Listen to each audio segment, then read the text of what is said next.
Welcome to the deep dive. Today, we are tracing a really powerful connection, one that runs from your personalized TikTok feed, right to Hollywood's biggest labor battlefields. We're talking about the global business of outrage. Yeah, and we've pulled together a really substantial stack of sources for this. We've got articles, legal filings, even some key psychological research to conduct this deep dive. It's a lot to get through. It is, and our mission here is for you to gain a rapid but really comprehensive understanding of how these manipulative engagement tactics online, like rage baiting, Right. how they're structurally linked to the ethical and labor controversies that have defined traditional reality television for decades now. And we want to be really clear, we are not here to judge the content itself. We're here to expose the mechanics. Exactly. Let me Are say dissecting the underlying engine, the algorithms, the documented psychological toll on viewers, and the historical economic model of, frankly, exploitation that allows these formats to thrive. High engagement, low cost. That's the formula. it is. And we have to start with a concept that really defines this entire modern media ecosystem. Okay, let's start there. The concept is what our sources all refer to as rage baiting, or sometimes you'll see it as rage farming. It's become such an omnipresent force that it was actually named Oxford Dictionary's Word of the Year in 2025. Wow. Okay, so that alone tells you how saturated our culture is with this. It absolutely does. Yeah. That designation confirms how completely this manipulative strategy has just soaked into online communication. So let's define it clearly for you. What is rage baiting? It's a calculated a manipulative tactic. It's Yeah. used by creators and media outlets to deliberately get a highly emotional, usually hostile, response from the audience. Right, and the goal isn't necessarily to inform or, entertain in a traditional sense. The specific goal is to generate outrage. Pure outrage? Pure outrage. And this is because anger is, without a doubt, the most reliable, high-yield currency in the attention economy. Right. When people are angry, they stop scrolling. They stop scrolling, they feel compelled to respond, they have to comment, they have to correct the record, or, share it with their own followers in total disbelief. And all that interaction, that's the key. That's the whole game. That high level of interaction, all that traffic, it increases the online engagement of that video. Yeah. That ensures it gets prioritized by the platform's algorithms, Yeah. and that directly translates into clicks, views, and the bottom line, revenue. So when we look at the mechanics of this profit-driven provocation, the business model is, it's alarmingly simple, but it is extremely effective. Increased engagement. And it doesn't matter if that engagement is positive, constructive, or absolutely furious, it translates directly into digital money. Yeah, and that means more lucrative sponsorships, more successful fundraising appeals if that's what you're doing, more product sales, and even just more direct tips from followers who just feel compelled to respond in some way. It's important to note, though, that while rage baiting feels like a distinctly modern thing, tied to TikTok's specific rapid-fire algorithm, the deliberate provocation itself, that's an old concept. Oh, it's very old. We've had internet trolls since the dial-up days. Right. We saw it evolve with early YouTube clickbait, where titles promised something shocking they didn't deliver, and certainly with hyper-partisan social media threads that were designed specifically to enrage certain political factions. But our sources really emphasize that platforms like TikTok have allowed this new form of sophisticated, almost artistic trolling to just flourish. That's a good way to put it, artistic trolling. It often hides in plain sight, It's staged interactions, emotionally manipulative story times, or as we're about to explore, these intentional mistakes designed precisely to get that hostile, you're doing it wrong response. And we have to look at the whole spectrum of this strategy because it really ranges from the relatively benign, the harmless irritation, all the way to truly disturbing visceral disgust. Okay, so let's start with the harmless kind. The master of intentional annoyance. TikToker Ryan Golick, the barista. Yes. His entire successful online persona is built on defying these tiny little social conventions and professional standards. He's the guy who intentionally calls espresso espresso. And he knows it drives people crazy. Oh, he knows. He's also the person who, in a now famous video, just takes a huge bite out of a whole Kit Kat bar without breaking it into the 4 neat segments. Which is objectively a low-stakes crime. It doesn't harm anyone. But he knows. He knows that internet audiences find that mild violation deeply, deeply upsetting. And it's this predictable response that generates all the income. That mostly harmless, calculated content proved to be incredibly lucrative. Yeah. The sources noted that by late 2022, Golick had built his follower count well past 1 million and was successfully monetizing those views through all the different platform revenue streams. It just shows you the goal is not depth or quality. The goal is friction. Just friction. And that friction escalates really, really quickly. We move from minor irritation to this massive platform trend of visceral disgust, the rise of gross cooking videos. Oh, I've seen these. Our source material traces the beginning of this trend back to 2021 with the viral feta pasta. Oh, the feta pasta. I remember that. The watery tomatoes and that giant block of feta that everyone was making. Exactly. And the sources note that that was just a precursor to today's level of provocation. The bar has risen since then. Dramatically. The sources cite new, truly stomach-churning norms. This includes videos where, like, dried pasta is popped directly into blenders to create a kind of flour for this mushy, poorly made dough. Or the particularly outrageous example of boiled beef, eggs, and cheese being placed directly into a bag of Doritos to create instant nachos. The process itself is part of the violation. The process is as offensive as the final product. It's designed to be. And the ultimate purveyor of this kind of content is Eli Betchick, who is known as @IllisKitchen. She has proudly proclaimed herself the most evil chef on TikTok. And what's so fascinating is her transparency about the whole strategy. I mean, in 2023, she just admitted that her content is engineered purely to provoke. She said, quote, "I never work to appear genuine." So she's not even pretending. Not at all. When asked about it, she's totally unapologetic. She says, yeah, I do this for attention. I think it's pretty obvious I do. But that transparency, it's irrelevant to the algorithm, isn't it? Completely irrelevant. The audience provides the engagement regardless of whether they think she's being real or not. Right. Her truly egregious videos like blended bologna spread on blueberry toast, Oh, no. or the much reviled potato crisp smash. This is a sandwich incorporating just a grotesque mixture of peas, pineapple, cheese, nuts, and bread coated in mayo and then fried. I have to pause on that recipe for a minute. That sounds less like a meal and more like a social experiment designed to violate basic culinary standards. Yes. The fact that someone can monetize intentionally creating food that makes people physically ill is a perfect example of how distorted this attention economy has become. It speaks volumes about the reward structure. Yeah. The comments that were cited in our sources were extremely explicit. Things like, "I'm gonna hurl. This is body horror." And just simply, "This one made me physically ill." So that's proof. Disgust, just like irritation and anger, is a highly profitable emotional vector. It generates millions of comments and shares.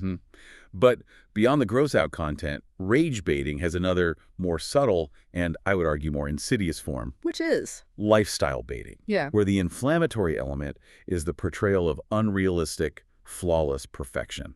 Okay, this brings us to creators like Nura Smith. She is widely accused of rage baiting because she showcases a lifestyle so pristine and so unrealistic it just generates mass disbelief. Right. And importantly, she has never admitted to using this tactic. And our sources suggest that her very lack of clarification is a key component of the strategy's success. Her content is just a vision of domestic perfection. She's dressed in designer clothes, always looking immaculate, while she's preparing these elaborate meals entirely from scratch for her small children. And these meals often require hours, sometimes days, of prep work. Which creates this deliberate, unavoidable cognitive conflict for you, the viewer.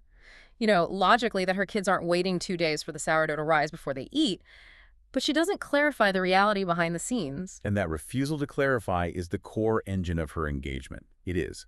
Viewers are left in this state of continuous churn, reacting with confusion, disbelief, or intense admiration. Because the mystery remains, is she real? Is she trolling? Is this even possible? And so the conversation just keeps spinning in the comments. And it works. As of August 2024, she was one of TikTok's most searched users, clocking tens of millions of views every single day. Which just confirms that confusion and disbelief are just as lucrative as outright anger. Absolutely.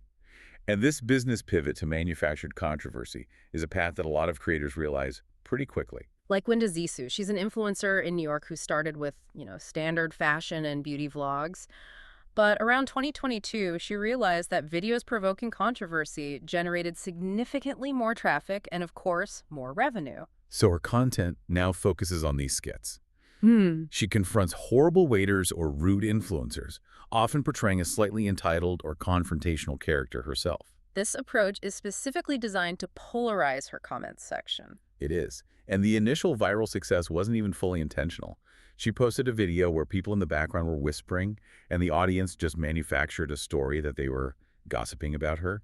She expertly capitalized on that manufactured drama. And that initial controversy proved the model for her.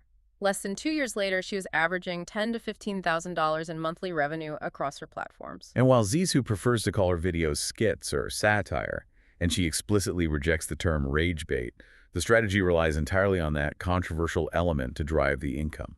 Right. Which brings us to the ethical defense. This is a complex point where the creator's stated intent clashes with the material reality of the platform. It's a huge gray area. Rage baiting is clearly on the rise, yet many creators dispute the label because they feel it implies something is ethically wrong, or that it requires them to be disingenuous. So let's explore that idea of intentionality versus outcome. We have Lauren, known as @the Dabdicate, who posts contentious videos about subjects like partner shaming, and she says her videos are based on genuine belief. Her argument is that for the accusation of rage baiting to be true, it relies on the creator being disingenuous and to not actually believe in the things they talk about. She maintains she fully believes her perspective. Similarly, you have the duo behind Arxuricist, Denise Bradley and Savannah Sparks. Yeah. They argue their work is not manipulation because they believe anger is a necessary tool for fighting important issues. What kinds of issues? Specifically, medical misinformation and racial inequities online. Sparks drew a very clear line, stating that, quote, reporting on science, misinformation, and crimes isn't rage baiting, but that rage baiting is deliberate manipulation. Okay, so that's a powerful ethical distinction for the creators themselves. But here's where the platform dynamic complicates everything. If the source material notes that controversy is a tried and true technique to grow followers, does the creator's intent even matter? That's the billion-dollar question. Does it matter if the outcome is guaranteed profit that's derived from audience outrage? Anthropologists observing this attention-based economy have concluded that the controversy itself, not the underlying moral justification, is the lucrative digital currency. So whether the intent is financial or genuinely moral, the platform only sees one thing. It only sees engagement. The system is indifferent to the truth or the ethical standing of the content. It simply recognizes high friction and it accelerates it, which makes the distinction between intentional manipulation and genuinely controversial speech almost irrelevant to the bottom line. That observation forces us to look beyond the content and the creators. We have to analyze the engine. But we can't talk about the content without talking about the engine, and that engine is specifically designed to profit off of your misery and your compulsion to engage. Exactly. This is where the psychological and systemic reasons for controversy amplification really come into play. And the core algorithmic principle that drives all social media is, well, it's brutal, but it's effective. Which is? Platforms don't care if the message is uplifting or toxic. They are emotionally agnostic. As long as people are stopping, watching, sharing, and commenting, the algorithms will spread it further. Which creates this relentless, self-reinforcing feedback loop. The more shocking or upsetting or polemical the content is, the more likely the algorithm is to push that exact kind of content right into your feed. It trains the platform, and simultaneously, it trains you to seek out conflict. And this has a substantial social cost, not just an economic one. The constant manufactured need for an emotionally charged response is fundamentally draining for you, the viewer. Absolutely. This is the root cause of doom scrolling, that continuous, often compulsive consumption of negative or upsetting news and content, which leaves the individual feeling burnt out and anxious. Beyond the individual burnout, though, this content design creates profound societal damage. I mean, rage bait is designed to polarize. It is. It promotes division. It encourages the instantaneous labeling of others in the comment section as stupid or dumb. It normalizes an online environment that is already notorious for its hateful rhetoric and its complete lack of nuance. There's a social psychologist, Dr. William Brady, who noted this normalization effect. He said, algorithms amplify outrage. It makes people think it's more normal. And that normalization of hate and constant anger as a regular part of your daily content consumption is the real danger.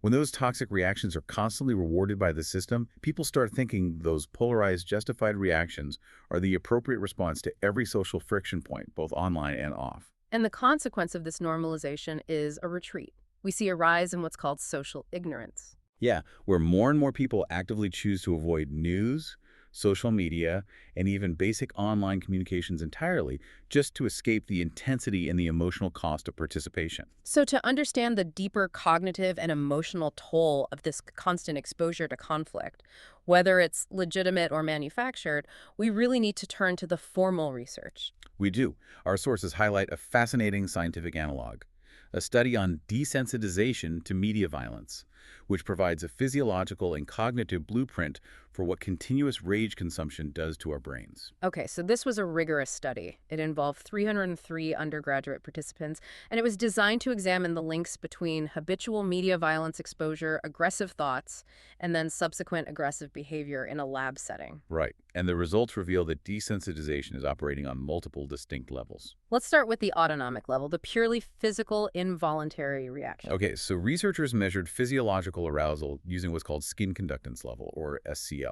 This is essentially measuring how strongly your body physically reacts to a stimulus. Like a lie detector test, kind of. Kinda, yeah. And they found that habitual exposure to media violence correlated negatively with SCL during the violent clips. Okay, so that is the clear physiological signature of desensitization. If you habitually consume shocking or violent content, your body physically stops reacting as strongly. Exactly. It's the brain telling the body, we've seen this before, stand down. But crucially, the researchers noted that the physical SCL measurement itself didn't correlate with subsequent aggressive behavior in the task. The shift was more complex than just that. The real insight came from the emotional and cognitive findings, what the researchers termed effective desensitization. Okay, what's that? Habitual users reported two critical shifts in their subjective emotional response when they were watching the violent media clip. First, they felt higher pleasant arousal and simultaneously lower anxious arousal. So essentially, they were enjoying the violent content more and were less disturbed or stressed out by it. Precisely. And this effective shift had measurable concerning consequences on both cognition and behavior. Okay, what was the first finding? The first was the link between enjoyment and thought patterns.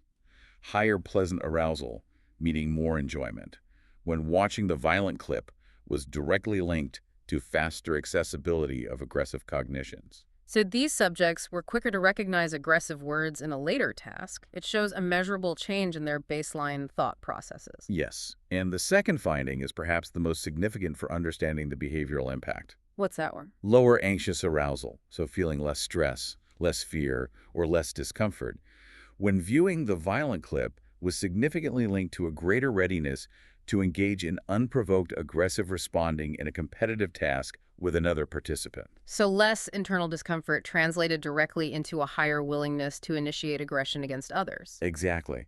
And the power of this research, when we apply it to rage baiting, is the finding of content specificity. The researchers were meticulous. They showed that this desensitization, this shift in anxious and pleasant arousal, it was content specific. Yeah. It only happened when participants viewed the violent clips.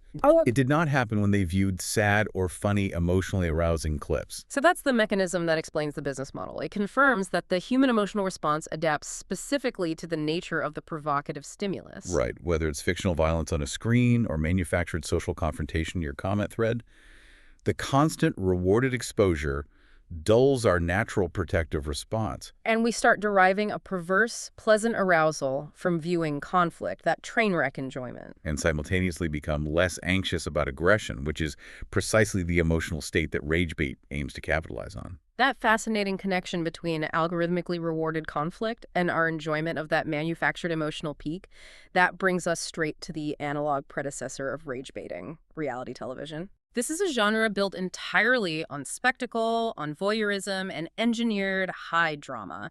Let's unpack the design principles that ensured this content was the original high-engagement, low-cost model. Okay, so reality television is defined as programming that purports to document unscripted, real-life situations.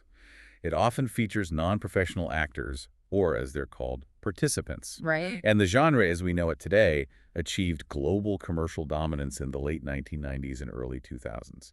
It was spearheaded by these global franchises like Survivor, Idol, and Big Brother. They really established the blueprint for competition and isolation. It did, but the seeds of voyeurism and chronicling ordinary people had been planted decades earlier. You can look back to the 1964 UK documentary series 7 Up, which followed 14 people from the age of 7 and then checked in every 7 years. Right, and simply by creating this sustained public narrative around ordinary lives, it essentially turned those individuals into accidental celebrities. And then we also saw the rise of that cinema verite feel with shows like Real People in '79 and famously COPS in 1989. Yeah, and COPS utilized a rough documentary style and gained early traction because it was a cost-effective alternative for networks to fill their schedules, particularly during the 1988 Writers Guild of America strike. Which is a critical early hint at the genre's fundamental economic utility. A huge hint. But our sources point to the 1994 to 95 O.J. Simpson murder case as a truly seminal moment in shaping the public appetite for sensationalized reality. I remember this. Live network television dropped all regular programming for 90 minutes just to follow that slow speed chase. And the subsequent trial coverage just dominated ratings and public conversation for months because of Simpson's celebrity status and the high-stakes real-life drama. So networks learned an unforgettable lesson. They did. Sensationalized real-life conflict, even when it's tragic, guarantees overwhelming ratings and public engagement. When we look at the sociological context, it really explains the genre's staying power. Sociologist Danielle J. Lindemann calls reality TV a funhouse mirror. I like that. She argues it reflects the worst elements of society. The sexism, the racism, classism, aggressive materialism, but dialed up to 11. It's human nature at its most extreme. Yet Lindemann also notes a fascinating contradiction. Reality TV has often provided historically greater diversity and representation, including people of color, queer people, than other forms of media. Right, but those representations are frequently highly problematic or edited for maximum dramatic effect. Of course. And the core viewer motivation, regardless of the representation, is voyeurism and the related concept of schadenfreude. We enjoy the train wreck character to feel smugly superior. That satisfying thought of, well, at least we are not the train wreck. Exactly. There is a clear freak show aspect to the genre, which sometimes involves the open ridicule of marginalized groups, like the portrayal of the lower-class family in Here Comes Honey Boo Boo. Beyond the pleasure derived from others' misfortune, our sources suggest the genre serves other psychological purposes. For some people, it has an anesthetic effect. It's an emotionally charged distraction from their own problems. And for society, it provides entertainment that fuels cultural debates. From dissecting relationship dynamics in Married at First Sight to discussing the ethics of dating in a high-pressure environment. These shows are cultural touchstones because the conflicts they engineer get people talking. Okay, so let's refine our survey of the subgenres now, moving beyond just the definitions to focus on how each format is designed to guarantee those high emotional peaks. Absolutely. We understand that competition shows like The Amazing Race rely on the high stakes of an elimination format. But the key mechanism here is the pressure cooker environment. Like Survivor, which, shockingly, received its first series Emmy nomination in 18 years in 2023. And it thrives because the lack of basic resources, combined with isolation, ensures that every single elimination decision is deeply personal and emotionally volatile. Then you can contrast that with the strategy and deception genre, which builds conflict right into the rules of the game itself. Yeah, shows like The Mole and especially Peacock's global hit, The Traitors, are based on sabotage and hidden roles. The Traitors is a great example.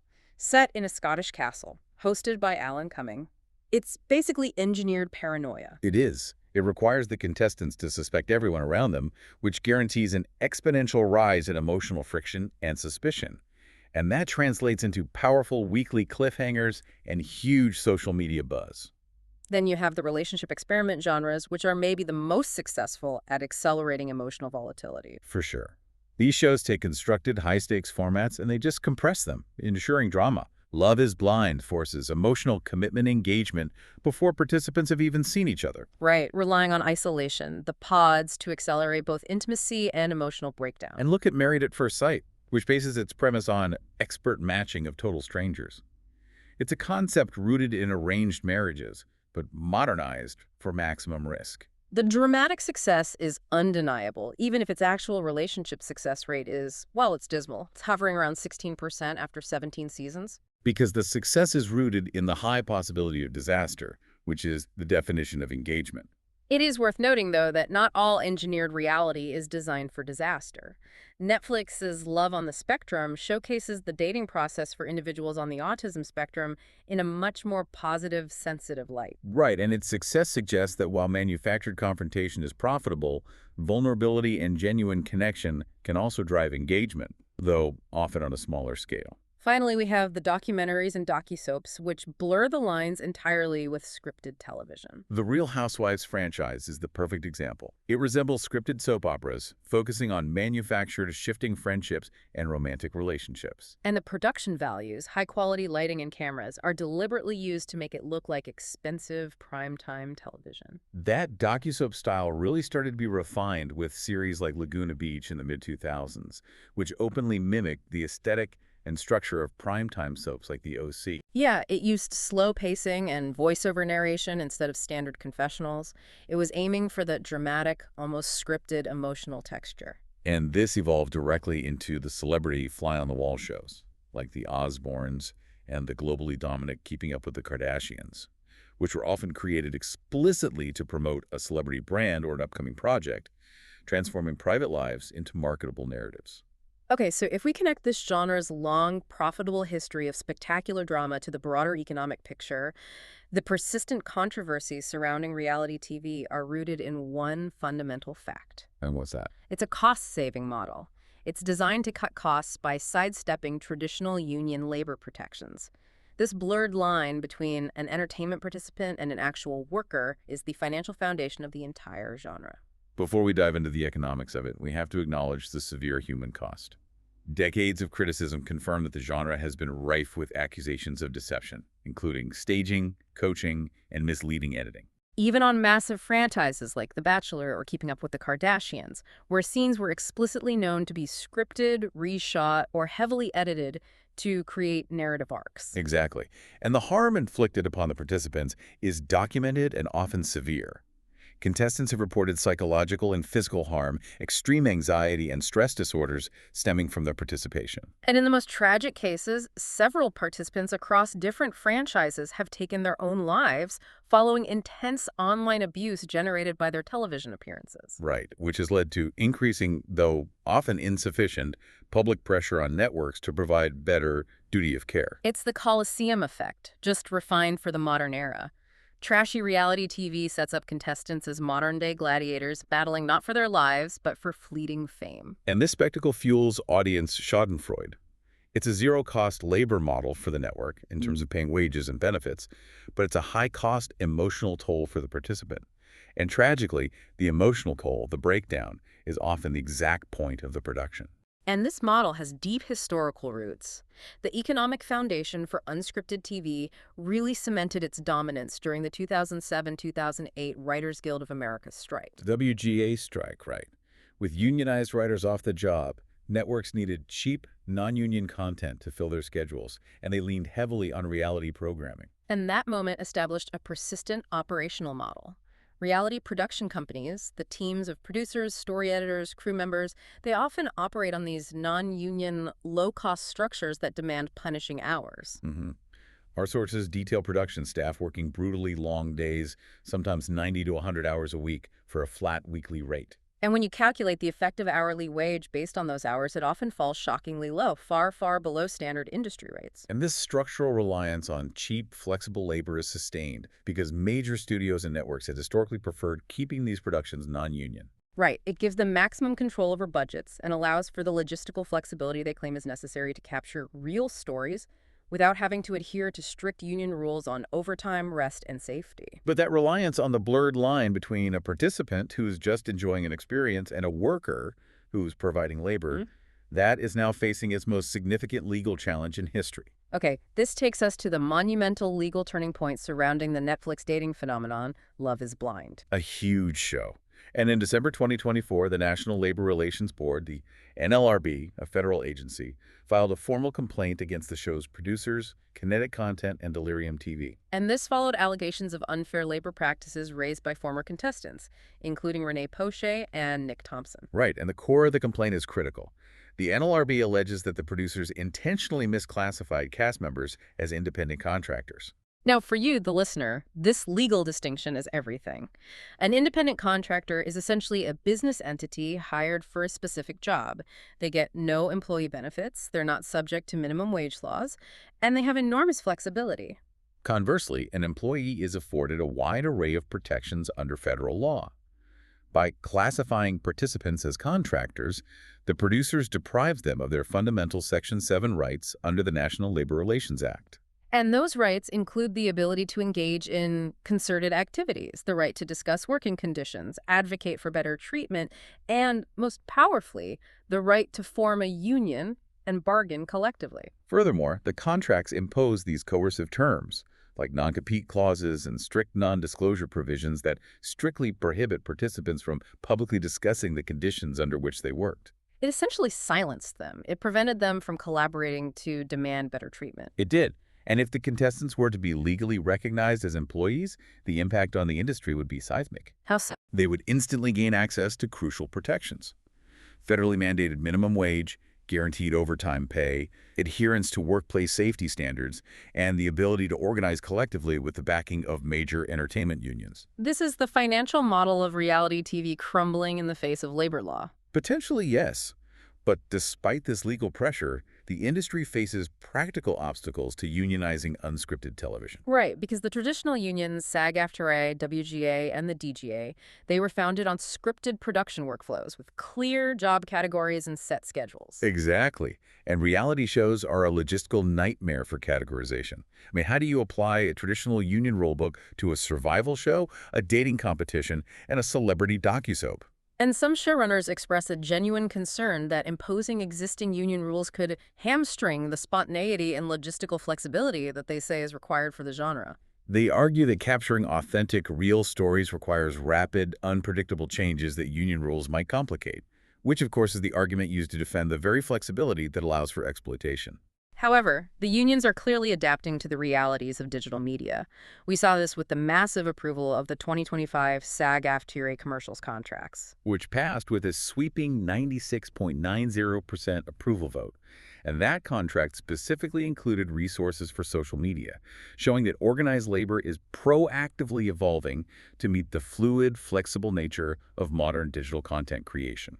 So the accumulation of lawsuits, particularly this NLRB complaint against Love is Blind, it marks an undeniable turning point. It does.